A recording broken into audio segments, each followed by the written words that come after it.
Assalamualaikum warahmatullahi wabarakatuh.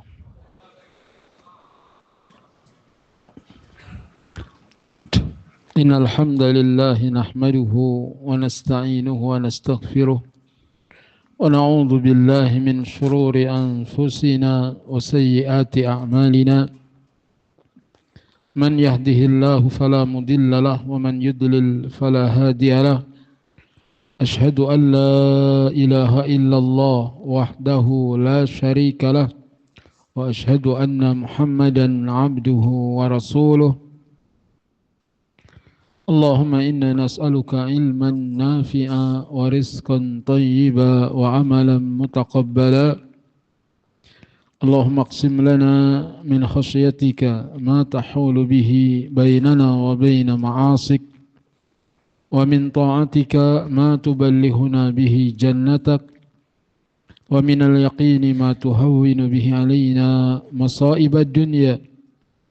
Allahumma mata'na bi asma'ina wa absarina wa quwwatina ma ahyaitana waj'alhu al-waritha minna waj'al tha'rana 'ala man zalamana wansurna 'ala man adana wa la taj'al musibatana fi dinina wa la taj'al ad-dunya akbara hammina wa la mablagha ilmina wa la tusallit 'alaina man la yarhamuna amin.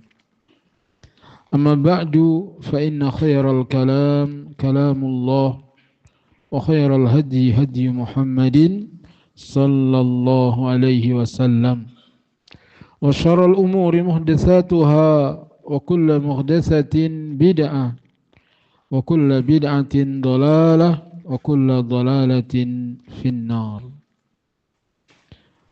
Bab tahrimuz zulmi wal amru bi raddil madzalim. Bab tentang haramnya zalim dan perintah untuk mengembalikan hak-hak orang yang terzalimi. Wa an ummi Salamah radhiyallahu anha, dari Ummu Salamah radhiyallahu anha.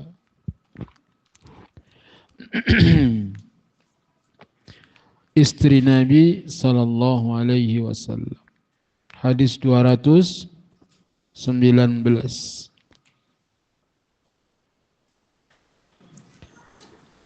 Anna Rasulullah sallallahu alaihi wasallam qaal, bahwa Rasulullah sallallahu alaihi wasallam bersabda, innama ana bashar, sesungguhnya aku ini manusia. Nabi Muhammad sallallahu alaihi wasallam manusia biasa. Ini tidak ada ketuhanan pada diri beliau, sehingga tidak boleh menuhankan Nabi Muhammad sallallahu alaihi wasallam. Apalagi orang-orang yang mengaku keturunan beliau tidak boleh dipertuhan. Sehingga syahadat kita, asyhadu an la ilaha illallah wa asyhadu anna Muhammadan abduhu wa rasuluh.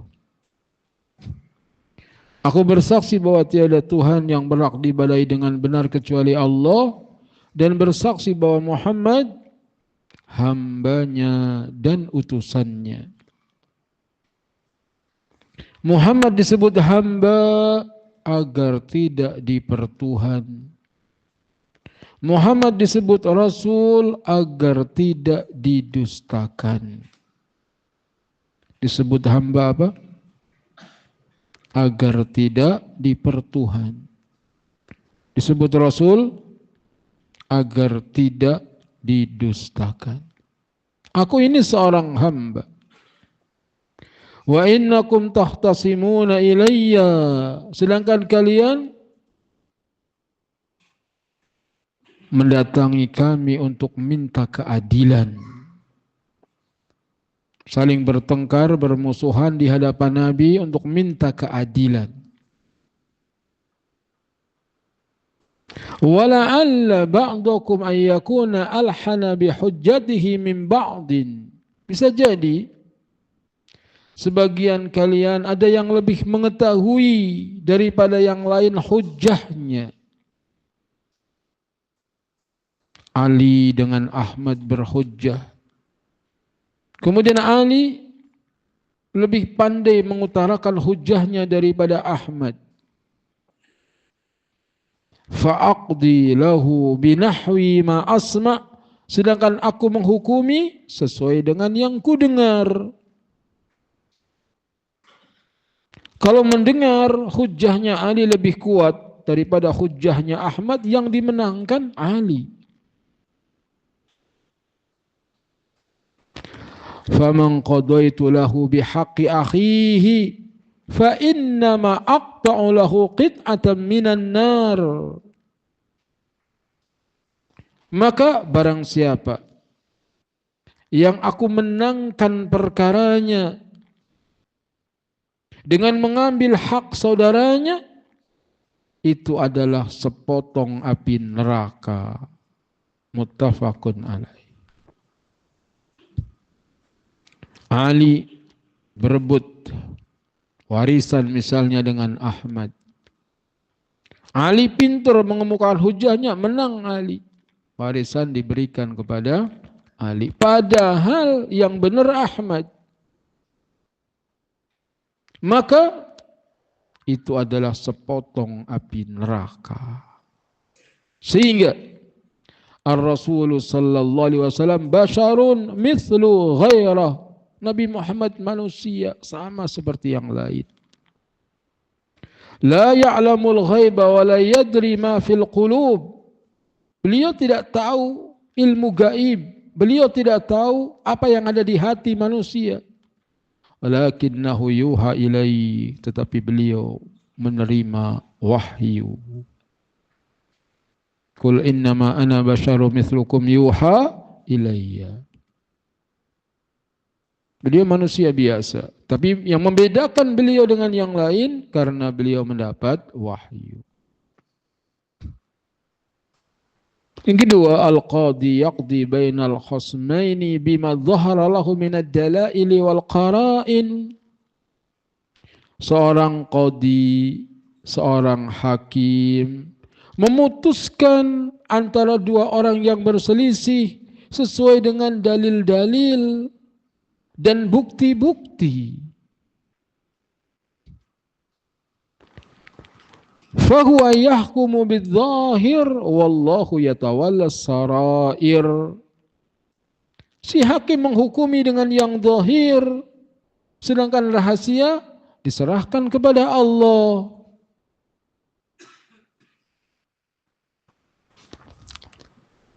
Dan itu bisa orang ngambil tanah orang atau tanah negara atau laut. Kemudian dibuat sertifikatnya. Sehingga ketika diperkarakan di hadapan hakim, bagaimana mungkin saya dianggap mencuri sedangkan suratnya sah, resmi. Aspal. Artinya asli tapi palsu. Maka hakim yang melihat ini hak dia, sah sesuai dengan yang zahir. Adapun batin diserahkan kepada Allah. Seperti itu. Jadi seorang hakim nggak ngerti urusan gaib. Dia menghukumi sesuai dengan zahirnya. Itu undang-undang dunia. Kalau dimenangkan si hakim, ya berarti ini tanah milik kamu. Karena kamu punya surat sah. Maka itu adalah sepotong api neraka. Sehingga keputusan hakim tidak bisa menghalalkan yang haram. Haram tetap haram, walaupun kita menang di meja hijau. Kalau kita mengambil hak saudara kita, tetap maling. Walaupun di hadapan hakim menang. Hati-hati dari mengambil hak orang secara zalim.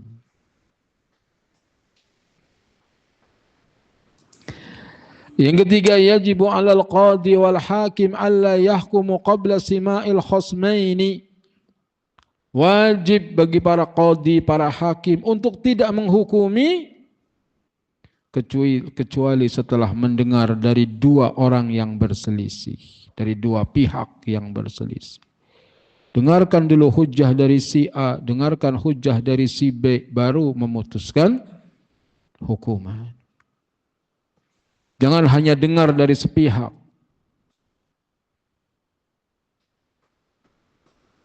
Yang keempat, inna akhta al-qadi ba'da tahari wa tathabbuti la isma alaihi bal huwa ma'jurun.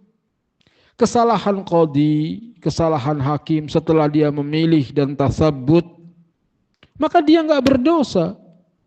Dia tetap berpahala. Si qadinya enggak salah, enggak dosa. Orang dia memutuskan sesuai dengan fakta dan data.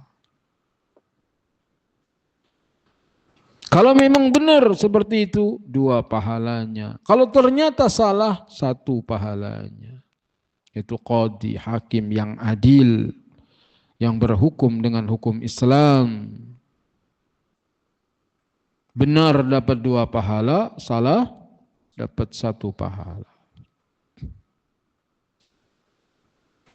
Khata'ul qadi la yahramu halalan wa la yahillu haraman. Kesalahan qadi tidak mengharamkan yang halal dan tidak menghalalkan yang haram. Maka haram tetap haram walaupun menang perkaranya. Itu yang harus diingatkan bagi setiap muslim. Kadang merasa banyak duitnya, hakim bisa dibeli, itu. Aparat bisa dibayar, menang, banyak duitnya. Tapi itu barang haram, tetap haram. Netizen bisa dibungkam, itu.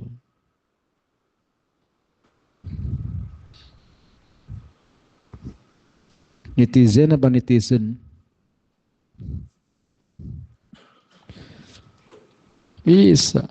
Rame ngoceh. Sebulan, 2 bulan, 3 bulan, hilang.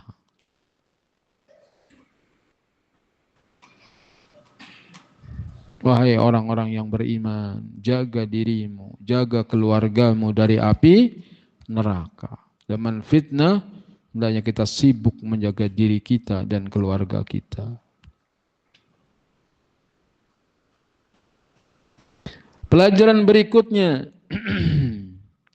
man hukima lahu bi syai'in wa huwa ya'lamu annahu dhalim li akhihi lam yajuz lahu akhadahu li'annahu qit'atu minan nar. Barang siapa yang dimenangkan baginya dengan sesuatu dan dia tahu bahwa dia zalim terhadap saudaranya, maka tidak boleh dia mengambilnya karena itu adalah sepotong neraka.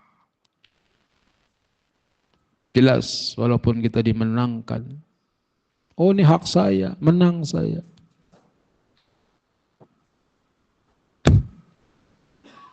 Perlombaan misalnya, itu juri bisa nggak dibayar? Bisa. Apakah lomba anak TPA, apakah lomba anak SD, apakah lomba, itu bisa jurinya dibayar. Yang suruh menang, ini. Menang dapat juara, padahal dia nggak berhak. Harusnya yang juara orang lain.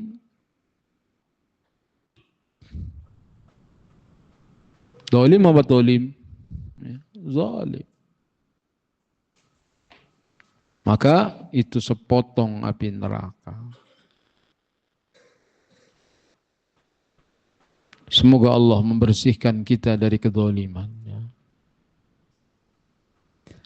Pelajaran yang terakhir, al-qadi wal hakimu yudzakiranil khusum billah. Seorang qadi, seorang hakim, keduanya hendaknya mengingatkan orang yang berselisih agar takut kepada Allah. Harus diingatkan, takut kamu kepada Allah.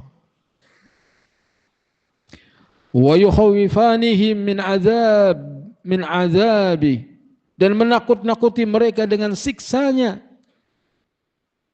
Likulli man dzalama wa akhadha haqqa ghairih, bagi setiap orang yang zalim dan mengambil hak orang lain.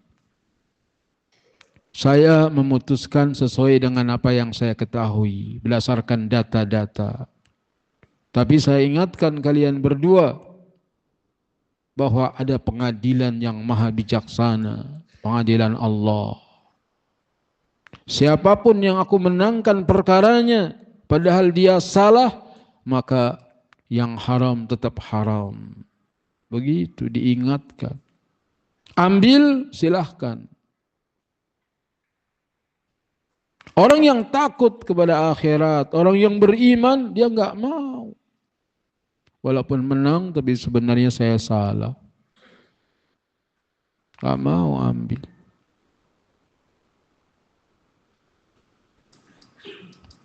Pikirannya kalau senang pesta, menang perkaranya, padahal haram.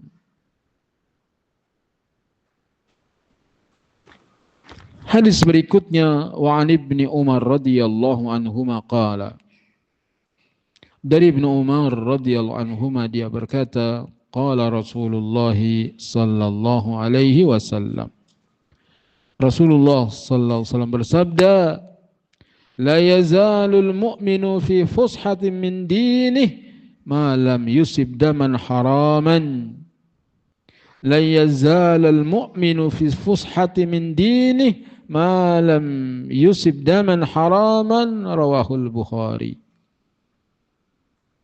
Senantiasa seorang mukmin berada dalam kelapangan agamanya selama dia tidak tertimpa darah yang haram. Orang lapang dalam beragama selama belum pernah bunuh orang.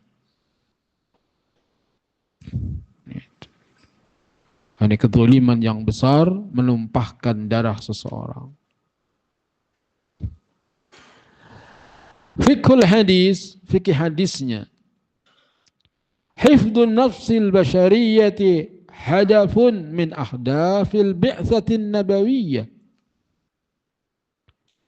Menjaga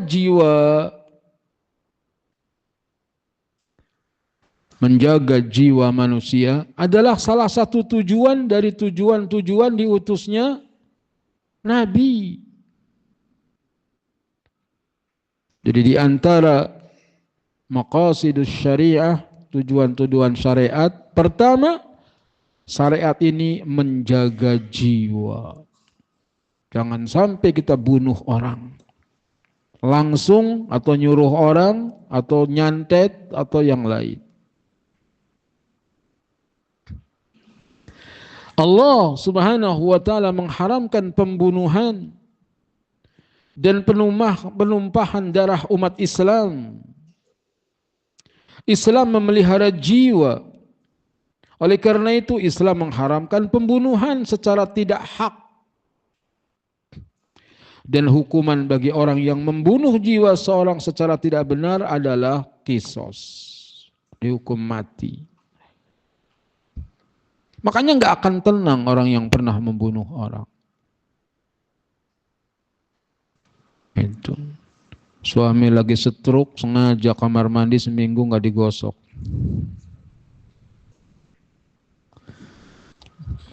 Begitu suaminya kamar mandi kepeledak, meninggal. Itu pembunuhan.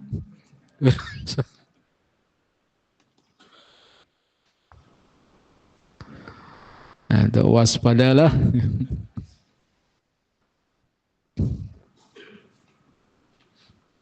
Maka dari itu jarang terjadi pembunuhan di negeri yang menerapkan syariat Islam. Karena jika seorang mengetahui bahwa bila dia membunuh seorang akan dibunuh pula, maka ia tidak akan melakukan pembunuhan. Karena hal itu, masyarakat hidup dengan penuh rasa aman dari kejahatan pembunuhan. Allah Ta'ala berfirman, walakum fil qisasi hayatu ya ulil albabi la'allakum tattaqun. Dan di dalam hukum kisos itu ada jaminan kehidupan bagimu, wahai orang-orang yang berakal, agar kamu bertakwa. Hukum kisos adalah hukum bunuh, tetapi Allah katakan dalam kisos itu ada kehidupan. Sebab kalau pembunuh dibunuh, maka calon-calon pembunuh berpikir berkali-kali mau bunuh orang. Sehingga negeri itu aman, gak ada orang berani bunuh orang. Kamu bunuh orang, kamu mati. Ini enggak, orang bunuh orang enggak dikisos, penjara. Nanti keluar dari penjara, bunuh lagi. Maka bunuh harus dibunuh. Yang kedua, ahdaf min ahdafi al-bi'tsatin nubuwiyah an-nabawiyah, yakni Islam menjaga akal. Jadi Islam menjaga akal. Sehingga tidak boleh orang minum minuman keras karena merusak akal. Itu. Pertama tadi membunuh sama menjaga jiwa. Yang kedua menjaga akal. Maka enggak boleh minum khamr. Termasuk juga merokok. Merusak akal apa tidak? Merusak akal. Orang kalau sudah kecanduan rokok, ya Allah, udah sakit parah, tetap aja ngerokok. Udah setruk di tangannya, udah goyang aja. Tapi jepit rokok enggak jatuh dia.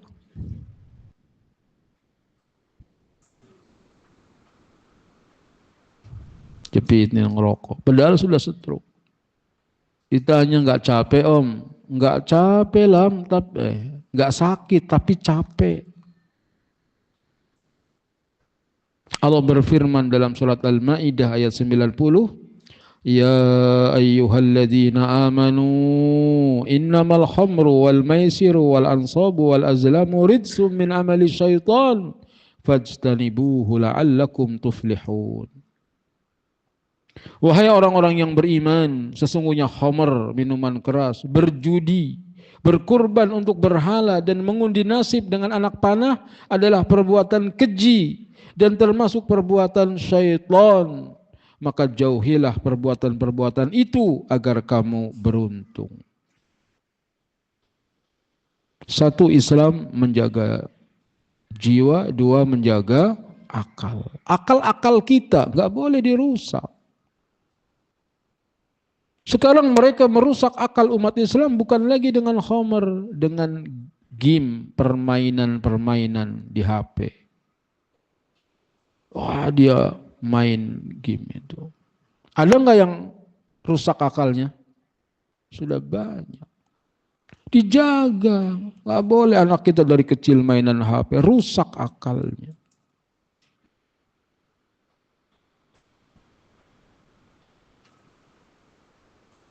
Dipanggil ibunya, fulan, ya, HP ya. Udah rusak akal.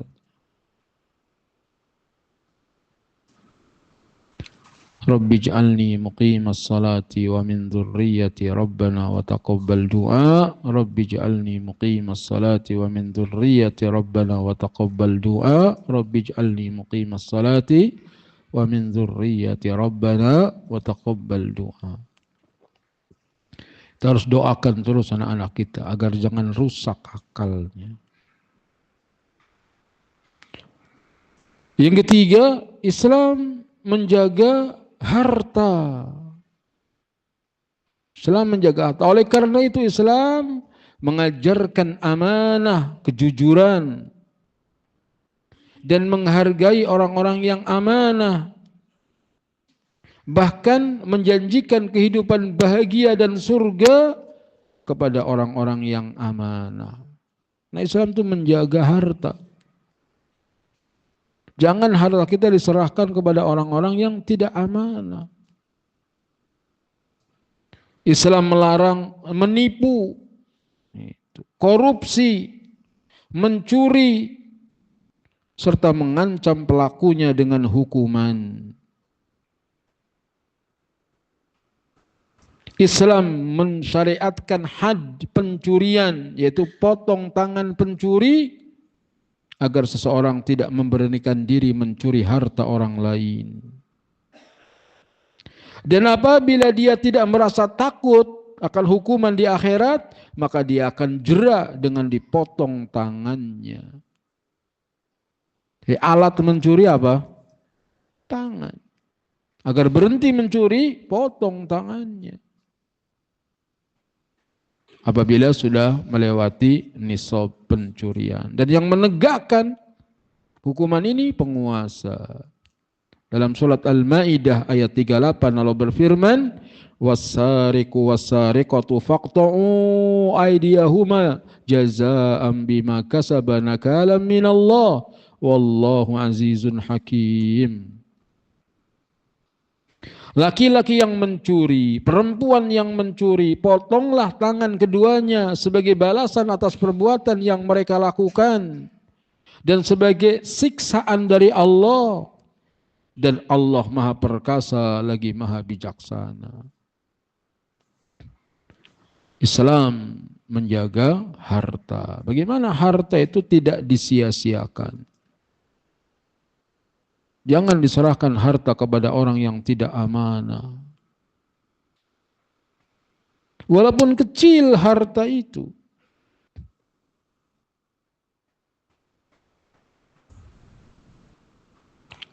Luar biasa. Tukang sol sepatu ditanya, "Salat bang?" "Oh salat itu kewajiban." Iya. Jangan nyari duit aja tapi enggak salat. Dia bilang katanya, "Iya memang buat apa harta? Punya kampak satu aja nanti dihisab," katanya. Punya kampak satu itu dihisab kampak. Itu tukang sol sepatu mikir begitu. Nah, gimana dengan kita punya ini, punya itu? Dihisab apa tidak? Dihisab nanti di hari kiamat. Itu merinding juga saya ini. Tukang sol sepatu jauh pikiran. Bagi-bagi jalan. Itu. Kalau lagi ada kerjaan jadi tukang batu. Kalau lagi kosong tukang batu dia keliling sol sepatu. Dia jaga sholatnya, dia takut dihisab nanti di hari kiamat. Kadang-kadang orang sedikit ilmunya tapi kuat imannya. Kadang-kadang orang itu tinggi ilmunya, hafal Quran, hafal hadis, itu, doktor, tapi jadi pejabat nyolong. Gak takut kepada Allah. Jabatannya digunakan untuk mencuri harta manusia. Dihisab nanti di hari kiamat.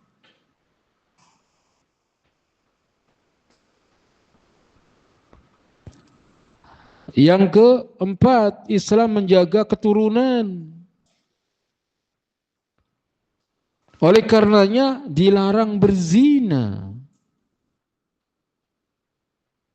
Haram kalau orang berzina nggak jelas, dikira anak suaminya, nggak taunya anak orang lewat gitu. Dalam surat Al-Isra ayat 32 Allah berfirman, "Wala taqrabuz zina innahu kana fahisatan wa sa'a sabila." Janganlah kamu mendekati zina. Sesungguhnya zina itu suatu perbuatan yang keji dan suatu jalan yang buruk.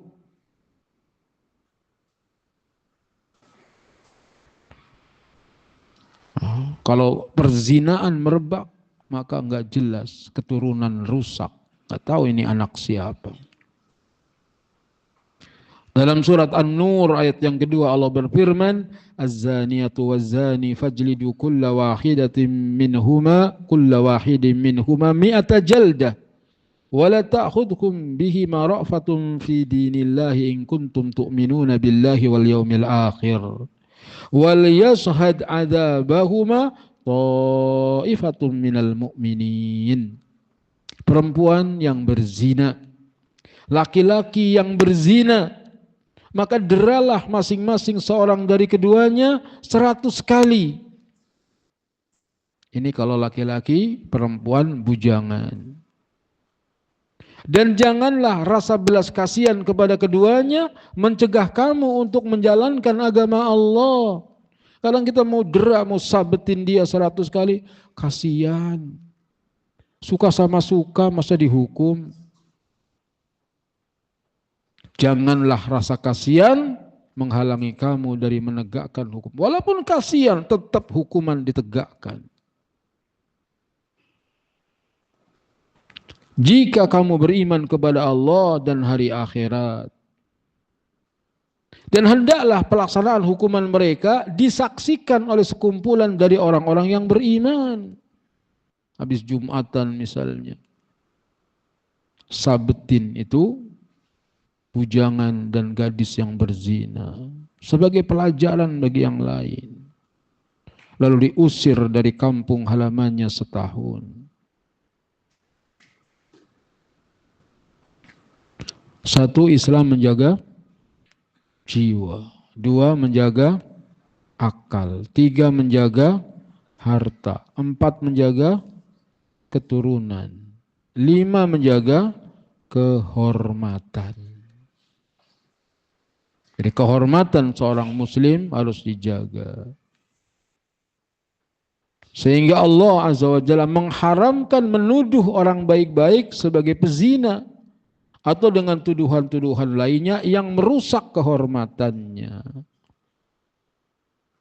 Jadi enggak boleh kita menuduh orang baik-baik dengan tuduhan yang bisa menjatuhkan kehormatannya, dosa besar. Seperti kisah Juraij ahli ibadah yang difitnah berzina dengan pelacur. Dan enggak mustahil orang-orang alim, orang-orang yang terkenal, orang yang baik agamanya akan difitnah oleh orang-orang yang membencinya. Semoga Allah melindungi kita. Allah Ta'ala berfirman dalam surat An-Nur ayat 23-24, Innal ladzina yarmunal muhsanatil ghafilatil mu'minati lu'inu fid dunya wal akhirah walahum adzabun azim. Yauma tashhadu alaihim alsinatuhum wa aydihim wa arjuluhum bima kanu ya'malun. Sesungguhnya orang-orang yang menuduh wanita-wanita yang baik-baik, yang lengah, lagi dia beriman dengan tuduhan berzina, mereka dilaknat di dunia dan di akhirat. Dan bagi mereka azab yang besar. Pada hari ketika lidah, tangan, dan kaki mereka menjadi saksi atas mereka apa yang dahulu mereka kerjakan. Jadi kalau di dunia dia bisa menghindar, tapi di akhirat matanya jadi saksi, mulutnya jadi saksi, kemaluannya jadi saksi. Jadi Islam menjaga kehormatan, ini tidak boleh kita menjatuhkan kehormatan orang lain. Pelajaran yang kedua, qatlul nafsi bighairi haqqin min kabairidz dzunub. Membunuh jiwa tanpa hak adalah sebesar-besar dosa besar.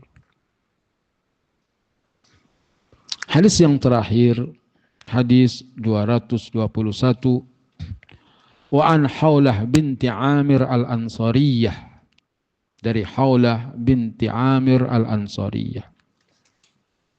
Wa hiya imra'atu Hamzah radhiyallahu anhu wa anha.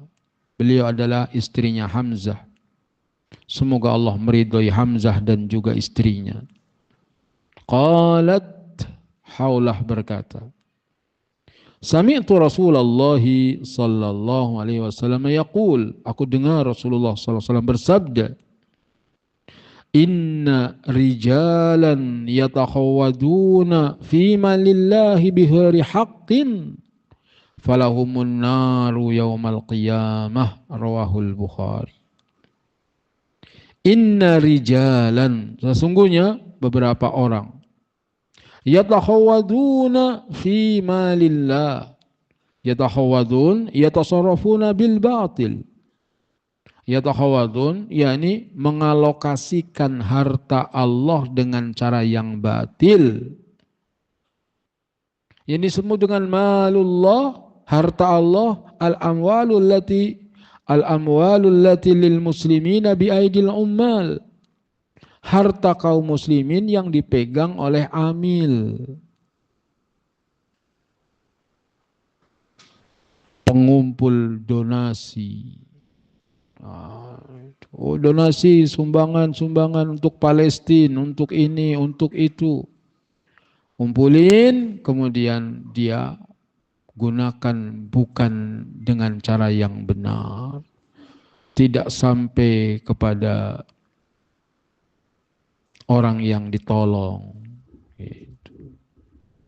Itu namanya menggunakan harta Allah dengan cara yang batil. Oh, ini mau bangun tahfidz Quran, itu minta sumbangan. Begitu dikumpul sumbangan, ada yang nyumbang kulkas, nah itu buat rumah sendiri dulu, begitu. Dipakai kulkasnya. Atau ada yang nyumbang karpet bagus, atau ada yang nyumbang harta Allah, atau itu tahfidznya belum dibangun selesai, rumah ustadznya udah rapi. Mungkin apa mungkin?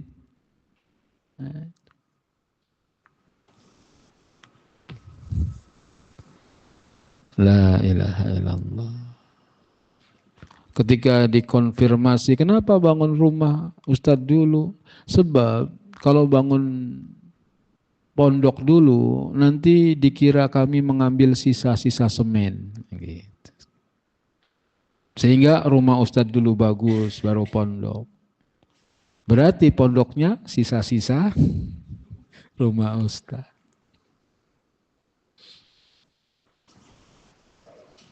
Harta itu manis, harta itu hijau. Waspada untuk pegang harta orang, harta kaum muslimin. Jangan sampai ada yang rembes. Jangan sampai ada yang rembes. Lu kan saya amil, saya berhak dong. Masa selangnya nggak basah? Gitu. Namanya keran pasti basah. Apa maksudnya?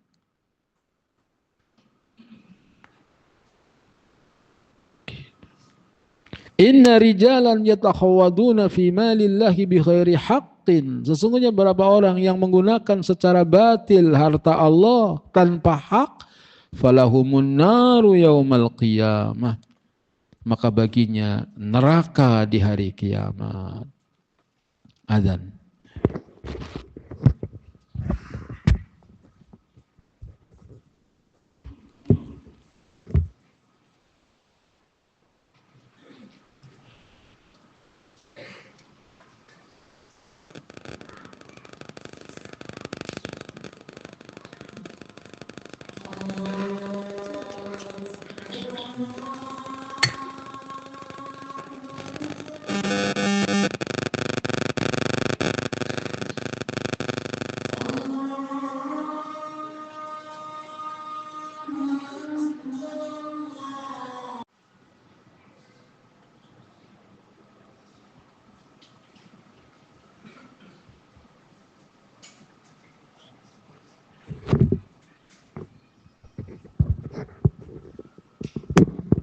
Alhamdulillah wassalatu wassalamu ala Rasulillah, asyhadu an la ilaha illallah wahdahu la syarikalah Wa asyhadu anna Muhammadan abduhu wa rasuluhu amma ba'du. Dari Haulah binti Amir al-Ansariyah, dia adalah istri Hamzah radhiyallahu anhu anha.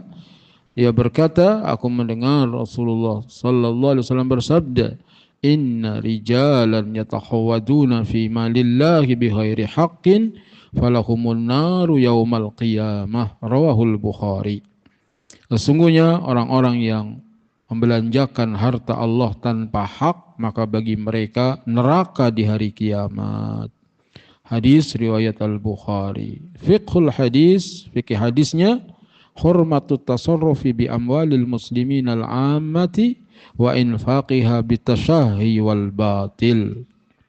Haram membelanjakan harta kaum muslimin secara umum dengan menginfakkannya sesuai hawa nafsu dan kebatilan. Termasuk yang menggunakan harta Allah dengan sesuai hawa nafsu. Misalnya untuk hiasan-hiasan masjid. Jadi masjid jangan dihias-hias. Itu orang bikin menara masjid ratusan juta. Gak ada manfaatnya. Itu panitianya berarti membelanjakan harta Allah tanpa hak.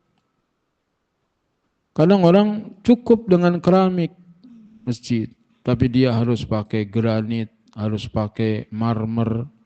Padahal habis itu dipasang karpet juga. Ya gak usah, keramik aja yang murah, habis itu nanti baru itu karpet yang nyaman. Karena dibutuhkan kenyamanan, manfaat. Atau seperti lampu tujuannya penerangan, yang penting terang, gak usah pakai lampu kristal. Menjatuhin orang, bahaya. Tapi ada orang nyumbang, ditolak gimana? Kalau memang dikasih ya nggak apa-apa. Kalau misalnya ada orang nyumbang lampu emas begitu, maka nggak apa-apa diterima kemudian dijual, lalu digunakan untuk yang lebih manfaat. Jadi harta kaum muslimin harus dibelanjakan. Nggak beda dengan Masjid Nabawi, Masjidil Haram. Dibangun megah sekali, tapi nggak ada kotak amal lewat, nggak ada. Nggak ada kotak amal, padahal kaya raya. Jadi dibangun dengan uang raja. Itu saja dikritik oleh para ulama. Masjid itu yang penting nyaman. Misalnya mau Ramadan, AC diservis. Biar nanti sholat tarawihnya nyaman. Karpetnya di laundry. Gitu. Jangan sampai sujud bau kaos kaki. Ada lagi yang sujud bau asbak. Karena ada tukang rokok, sujud di situ. Orangnya udah pergi, bau rokoknya masih tertinggal. Jadi dana-dana itu gunakan untuk yang manfaat buat kaum muslimin. Perlu juga ada yang menjaga parkiran. Karena nggak nyaman, sholat tarawih takut motornya hilang, itu dijaga. Yang kedua, fa'ilu dzalika yu'aqibu bin-nari yaumal qiyamah. Pelakunya dia akan dihukum dengan neraka nanti di hari kiamat. Sampai di sini. Subhanakallahumma bihamdika asyhadu an la ilaha illa anta astaghfiruka wa atubu ilaik. Assalamualaikum warahmatullahi wabarakatuh.